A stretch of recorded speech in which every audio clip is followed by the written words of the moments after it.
Igbo o ji n'India wee chụọ n'aja Nnamdi Kanu onwere ife nchọrọ n'Igbo landị onwere oyiri nchọrọ na Nigeria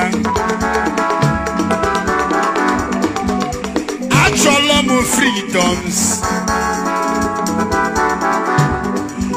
nwatakịrị nọ n'ime nga Nnamdi Kanu mmụọ gị ga-ejelu n'ọgụ